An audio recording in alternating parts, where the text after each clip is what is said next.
Hello everyone and welcome to Hill Street. Today's story is, I'm a janitor at a big tech company. They're hiding something from us.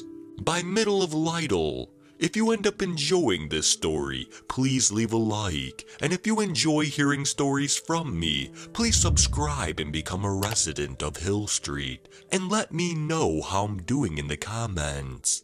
Now, let's get to this nightmare. I ain't no big shot. It's important that you know that. That's what sets me apart from the suits I work with.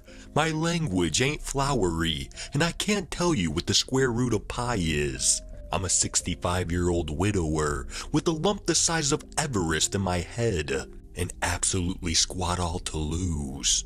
That makes me dangerous. I may be the most dangerous janitor in the whole damn world. When I got the job at Excelsior, they made me sign a terms and condition that was the length of war and peace. I'm about to break every single damn condition they sent me by writing this here today. But I think people have a right to know. People like you and me, we've been kept out of the loop for too long. All these fancy people at big tech companies don't care about us. They never have. The pessimist in me knows that they never will. The only thing they care about is green. You may not have heard of Excelsior. That wouldn't surprise me. Unlike Microsoft, Apple, and Facebook, they don't like to broadcast their existence. They operate from the shadows of tech, designing programs and outsourcing jobs to other companies. I don't really understand much of what they do, but I ain't as thick as they like to think I am. I can read, and I'm a damn good eavesdropper. I get the gist of it. My days there were pretty boring. I mopped a lot. The floors were Calcutta marble, and it was damn hard to keep the shine on them. The big bosses liked the place looking perfect for all the presidents and prime ministers that came sauntering through the revolving doors. My body was kept busy, but my mind was often left to wander, such in nature of manual labor. It's frickin' boring. I'd listen in on the suit speaking to fill the time.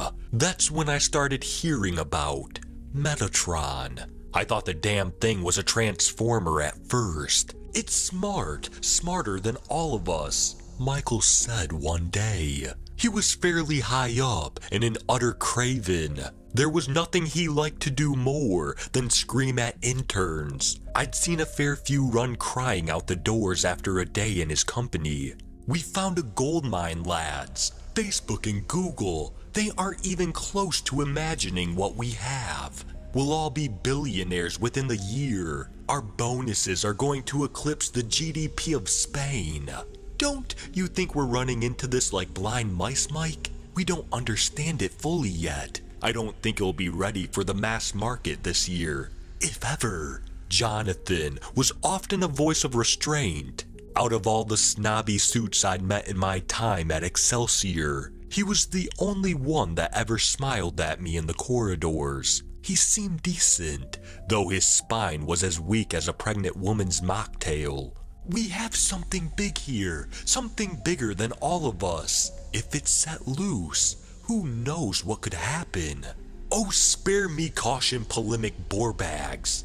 We, at Excelsior, we're visionaries. To hell with the risks. We progress, we push things forward, and we win.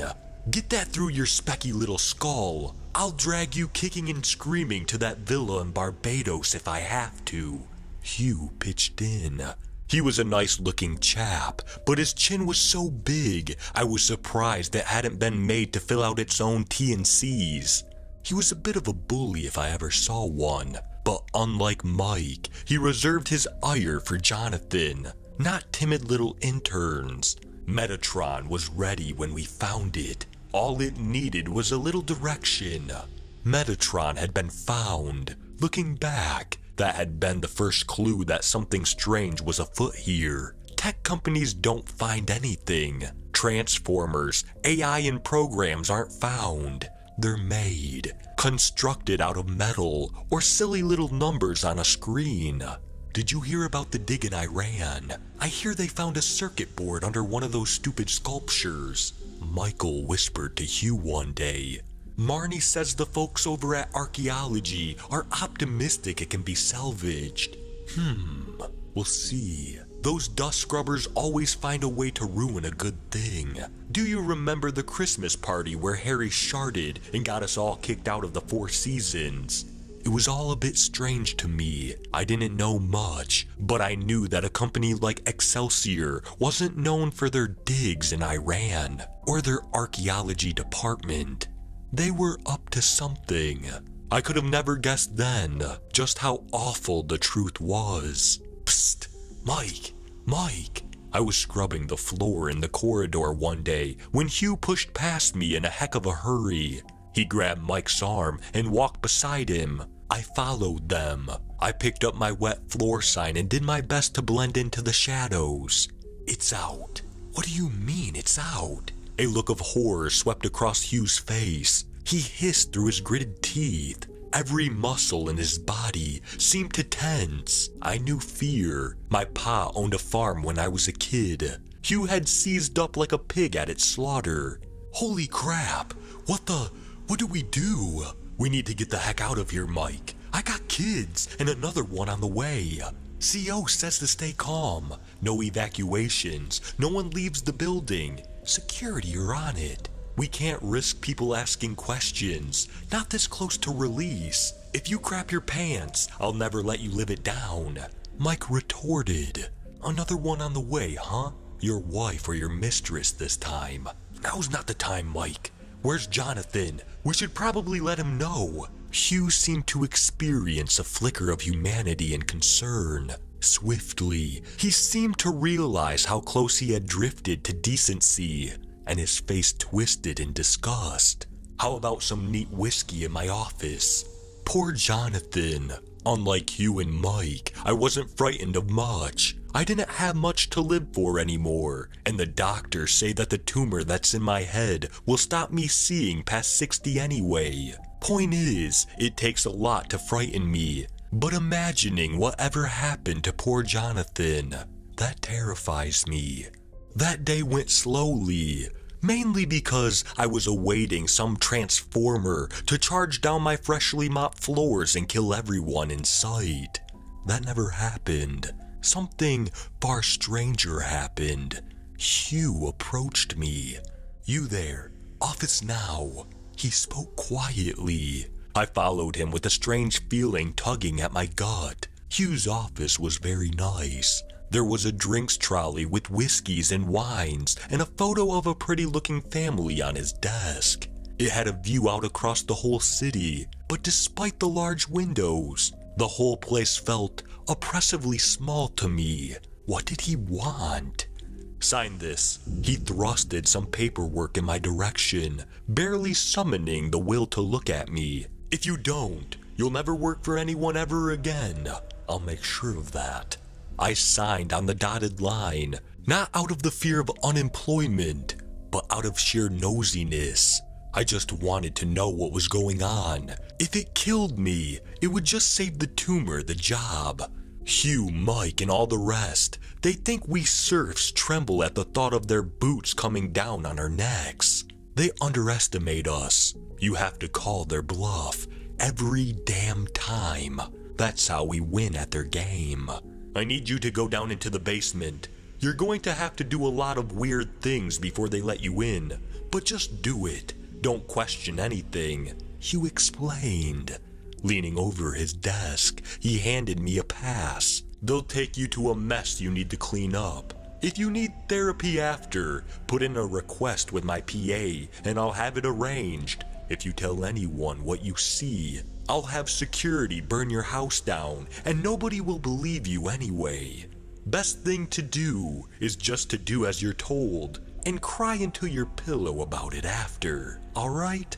Sounds good. I cocked my eyebrows. He wasn't wrong about making me do weird stuff. Firstly, there were 2 security barriers I had to cross. At each one, I was patted down and x-rayed for metal, and at the latter, I had to even strip down to my boxers. After that, there was a small room with what looked like a bird bath in it. Dip your head 3 times. Quickly now, I've got crap to do. Security told me matter-of-factly, as if it was the most normal thing ever. I thought they were joking at first, but the unimpressed response to my laughter jolted me into action. After that, with my hair dripping wet, I was ushered into an adjacent room with a coolness that did not match up with an escaped transformer.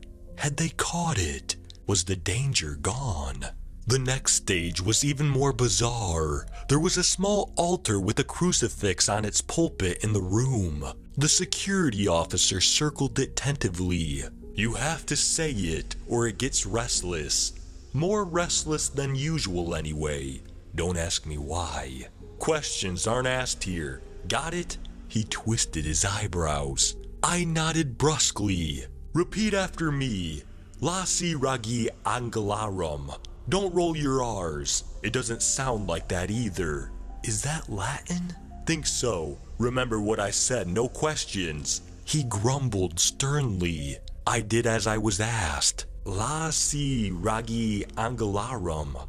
There's a room through there with a clean room suit and a cleaning trolley. Beyond that is a cage. Don't look too much, alright? I know you'll look. We all look. But it gets in your head and doesn't leave if you look too long.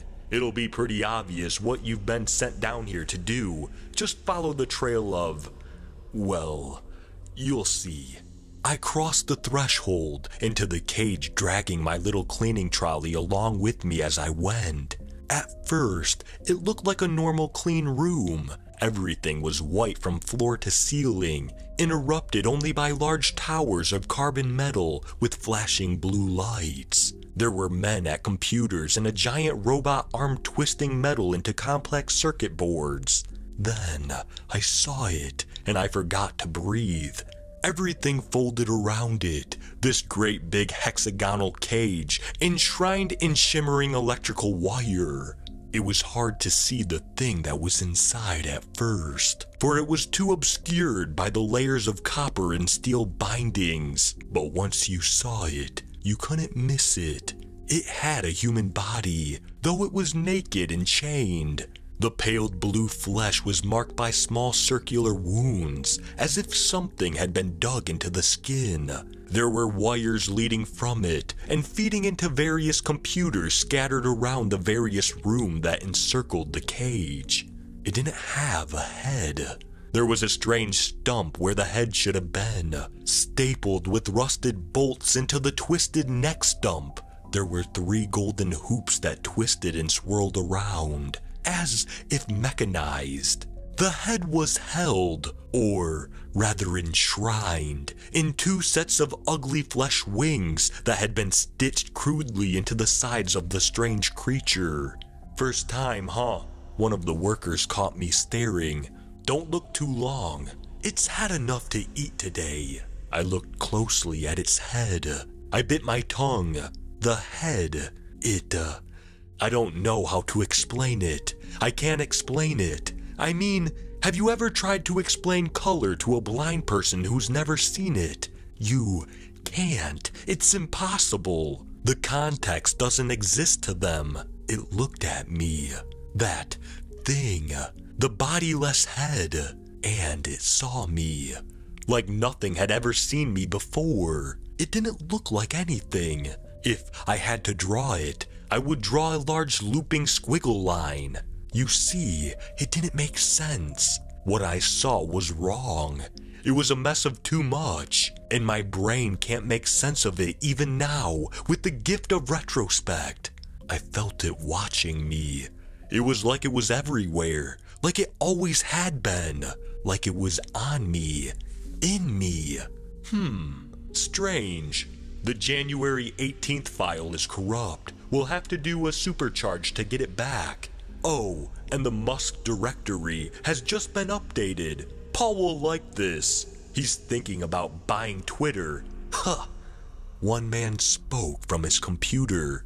He pressed the big red button, and the sound of electrical surging through the air filled the area. Then, I heard it.